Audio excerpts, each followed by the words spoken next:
주신 말씀은 요한복음 8장 31절에서 41절까지의 말씀입니다. 신약성경 159쪽에 있습니다. 요한복음 8장 31절에서 41절까지의 말씀을 함께 합독하시겠습니다. 그러므로 예수께서 자기를 믿은 유대인들에게 이르시되 너희가 내 말에 거하면 참으로 내 제자가 되고 진리를 알지니 진리가 너희를 자유롭게 하리라. 그들이 대답하되 우리가 아브라함의 자손이라 남의 종이 된 적이 없거늘 어찌하여 우리가 자유롭게 되리라 하느냐. 예수께서 대답하시되 진실로 진실로 너희에게 이르노니 죄를 범하는 자마다 죄의 종이라. 종은 영원히 집에 거하지 못하되 아들은 영원히 거하나니 그러므로 아들이 너희를 자유롭게 하면 너희가 참으로 자유로우리라. 나도 너희가 아브라함의 자손인 줄 아노라. 그러나 내 말이 너희 안에 있을 곳이 없으므로 나를 죽이려 하는도다. 나는 내 아버지에게서 본 것을 말하고 너희는 너희 아비에게서 들은 것을 행하느니라. 대답하여 이르되 우리 아버지는 아브라함이라 하니 예수께서 이르시되 너희가 아브라함의 자손이면 아브라함이 행한 일들을 할 것이거늘 지금 하나님께 들은 진리를 너희에게 말한 사람인 나를 죽이려 하는도다. 아브라함은 이렇게 하지 아니하였느니라. 너희는 너희 아비가 행한 일들을 하는도다. 대답하되 우리가 음란한 데서 나지 아니하였고 아버지는 한 분뿐이시니 곧 하나님이시로다. 아멘. 제가 때로 이제 슈퍼에 가서 이제 장을 보고 이제 무거운 이렇게 짐들을 이제 옮길 때가 있습니다. 그럴 때마다 이제 제가 아내한테 이렇게 하는 말이 있습니다. 나만 믿어. 내가 이거 들게. 걱정하지 마. 이렇게 얘기를 하는 것이죠. 이게 무슨 말입니까? 믿으라는 게 무슨 말입니까? 이거 내가 감당할 수 있다. 충분하다. 여러 개가 있지만 내가 들어서 옮길 수 있다. 걱정하지 말아라. 라는 이 말인 것이죠. 믿는다라는 것이 무엇입니까? 여러 가지 이제 의미가 될 수 있습니다. 그런데 믿는다는 것은 내가 지고 있는, 내가 이렇게 들고 있는 짐을 이제 그 사람에게 이렇게 던졌을 때 그 사람이 그것을 탁 받아서 들 수 있느냐, 그것에 아니면 깔려버리느냐, 그것을 들 수 있느냐, 그 짐을 해결할 수 있는 능력이 있느냐라는 것이죠. 우리는 예수님을 믿습니다. 그런데 예수님을 믿는다라고 고백하는 것은 무엇입니까? 내 삶에서 내가 이제 짊어지고 있는 것들, 차마 말할 수 없는 무거운 이 삶의 짐을 주님께서 들 수 있다, 해결할 수 있다라는 것을 믿는 것입니다. 우리에게 닥쳐온 고통, 또 뭐 병, 두려움, 관계 어려움, 모든 것이 이 하나님의 아들 예수 그리스도께서 나를 사랑하셔서 그것에 관심을 가지시고 그것을 우리와 도우시고 승리하게 하시는 구원자가 되시는 것을 믿는 것이 바로 예수님을 믿는 것이죠. 그런데 예수님께서 우리에게 가장 큰 짐을 대신 지어주셨죠. 절대 그 누구도 해결할 수 없는 가장 무거운 짐, 그것이 무엇입니까? 바로 죄와 사망의 짐에서 우리를 해결하여 주신 것입니다. 우리는 이 죄와 사망으로부터 결코 자유로울 수가 없었습니다. 이 세상의 그 누구도 사망 권세로부터 우리를 자유롭게 할 수 없었죠. 그러나 예수님께서 우리를 대신해서 죄와 사망을 지시고 십자가에 못 박혀 죽으심으로 우리에게 구원을 베풀어 주셨습니다. 죄와 사망 권세를 이기시고 다시 부활하시고 3일 만에 살아나신 것입니다. 그래서 그 죄를 없이 하시고 또 우리도 그 주님을 믿을 때 주님의 승리가 나의 승리가 되게 하신 것입니다.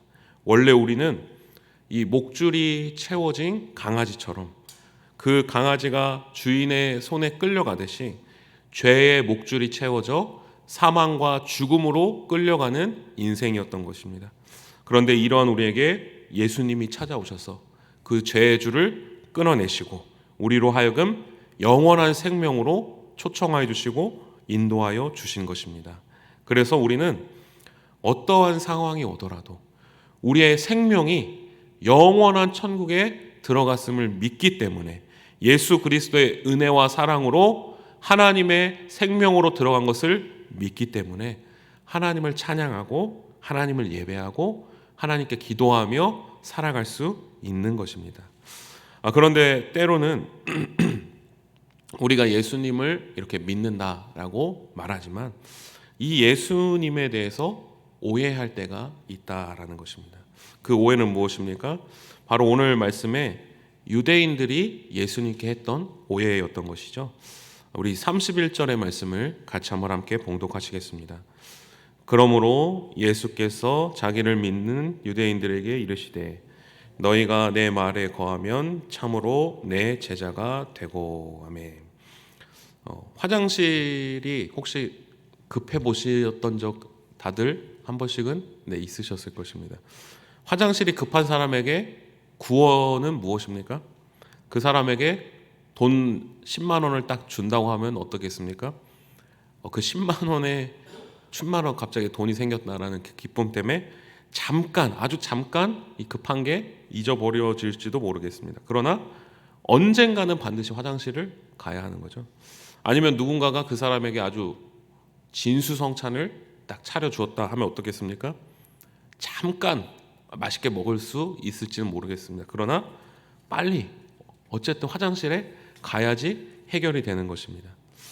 유대인들이 예수님을 믿었다라고 오늘 말씀에 말하고 있습니다.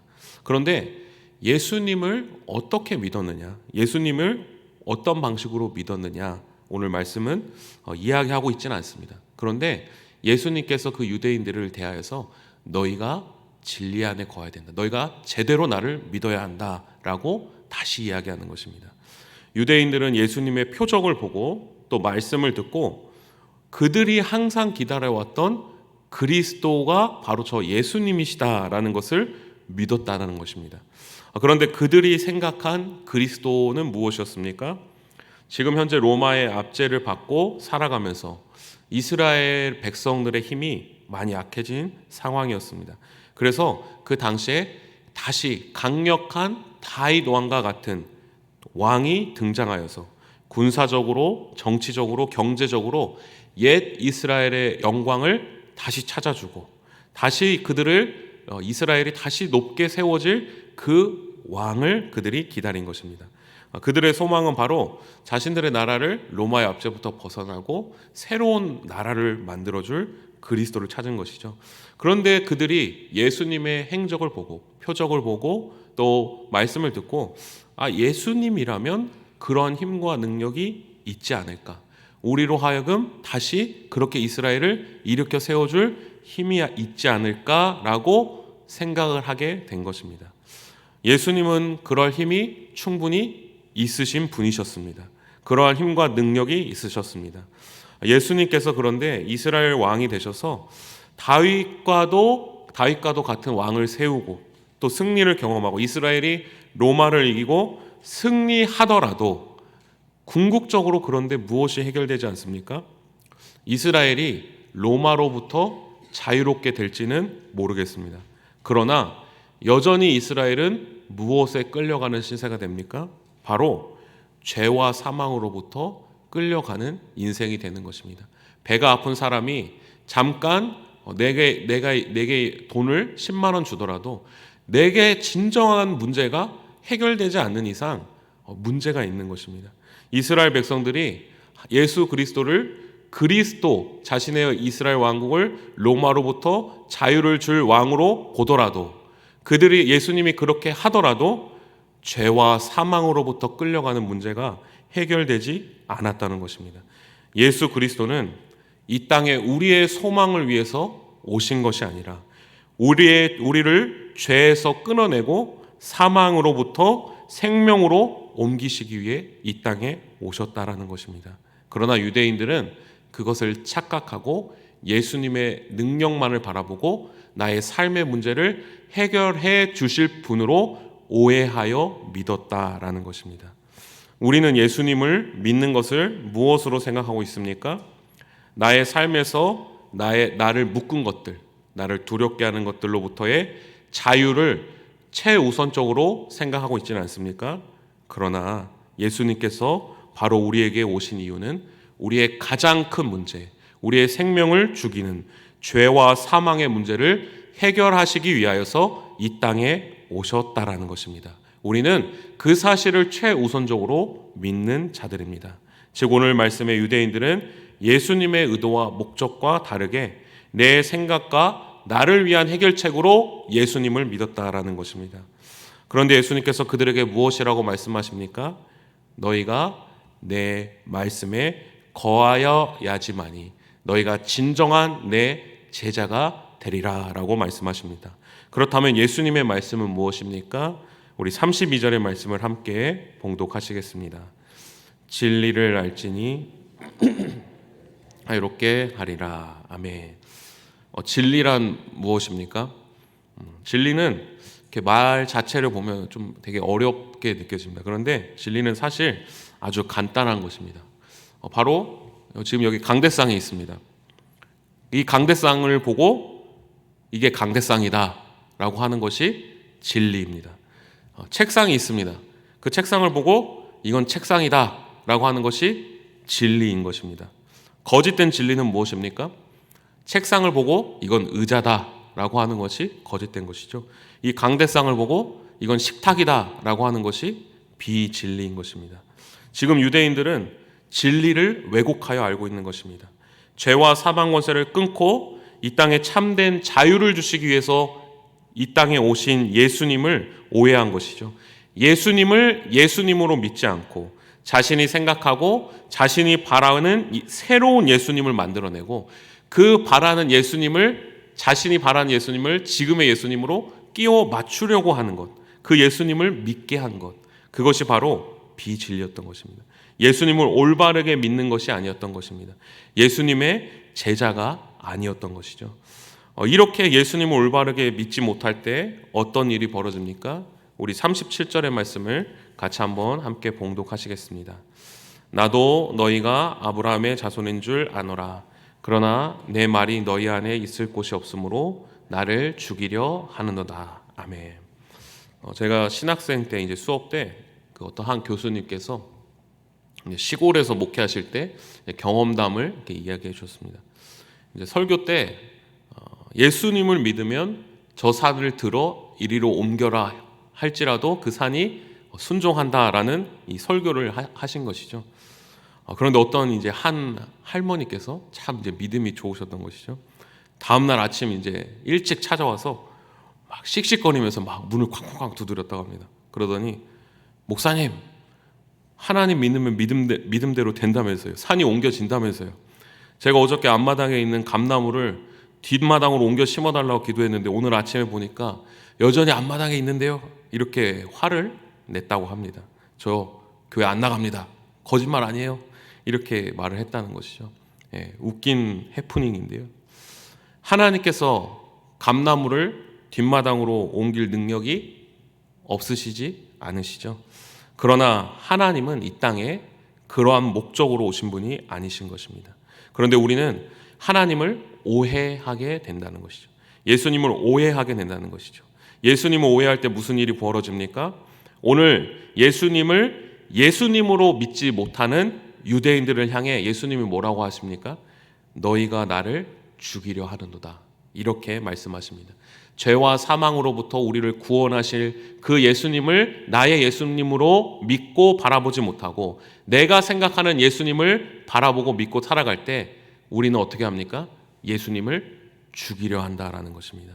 즉 신앙생활에서 예수님을 빼버린다는 것입니다. 예수님의 능력과 은혜와 사랑을 누립니다. 그러나 정작 예수님을 내 삶의 주인으로 모시지 않는 것입니다. 그리고 예수님처럼 살아가려고 하지 않고 십자가 앞에 나가지 않고 내가 죄인됨을 잊어버리고 살아가는 것입니다. 사랑하는 성도님들, 우리는 예수님이 우리의 그리스도가 되심을 믿습니까?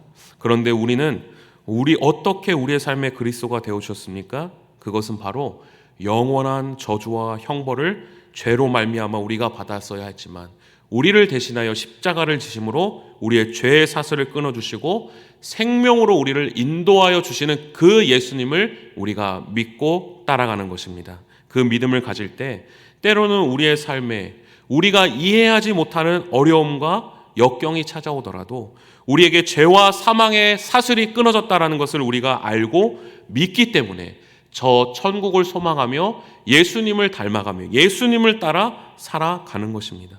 내 생명이 구원을 받았기 때문에 조금 불편하더라도 이해가지 않더라도 주님을 믿고 따라갈 수 있는 것입니다. 오늘 이 하루도 주님의 그 크신 은혜와 사랑을 기억하며 주님만을 담대히 바라보며 나아가는 우리 모든 성도님들 되시기를 간절히 소망합니다. 기도하시겠습니다. 하나님 아버지, 우리를 위해 십자가를 지시고 이 땅에 오신 예수님의 은혜를 다시 한번 기억합니다. 그 누구도 해결할 수 없는 죄와 사망의 문제를 해결하여 주시고 우리를 영원한 저 천국으로 인도하여 주니 감사합니다. 우리가 그 은혜를 잊지 않고 그 진리 안에 거하며 우리의 구주 되신 예수 그리스도를 끝까지 바라보며 흔들리지 않고 살아가는 우리들 될 수 있도록 인도하여 주옵소서.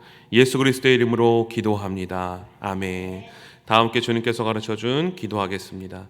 하늘에 계신 우리 아버지, 아버지의 이름을 거룩하게 하시며 아버지의 나라가 오게 하시며 아버지의 뜻이 하늘에서와 같이 땅에서도 이루어지게 하소서. 오늘 우리에게 일용할 양식을 주시고 우리가 우리에게 잘못한 사람을 용서하여 준 것 같이 우리 죄를 용서하여 주시고 우리를 시험에 빠지지 않게 하시고 악에서 구하소서. 나라와 권능과 영광이 영원히 아버지의 것입니다. 아멘. 우리 이 시간 계속해서 기도하실 때 오늘 주신 말씀 붙들고 먼저 기도합니다. 어떤 상황에도 흔들리지 않고 우리를 구원하신 예수 그리스도만을 믿고 살아가는 주님의 제자가 될 수 있게 해달라고, 오늘도 성령으로 충만하게 하셔서 마땅히 기도할 바를 알게 하시고 모든 것을 합력하여 선을 이루시는 하나님을 경험할 수 있게 해달라고, 선교 사역을 감당하시는 선교사님들의 영육을 강건하게 하시고 선교사님들의 가정 가운데도 하나님의 평안과 기쁨이 넘쳐날 수 있게 해달라고, 선교 사역에 필요한 모든 필요를 채워주시고 하나님께서 기뻐하시는 선교 사역 될 수 있게 해달라고, 선교사님들의 선교 사역을 통하여 선교지가 복음화가 되게 하시고 그 땅에 교회가 세워지게 하시고 하나님을 예배하는 예배자들이 많이 일어날 수 있게 해달라고, 이 시간 주님의 도심을 간구하며 함께 합심하여 기도하시겠습니다. 하나님 아버지, 은혜를 감사드립니다. 하나님, 오늘 이 시간 우리가 예수님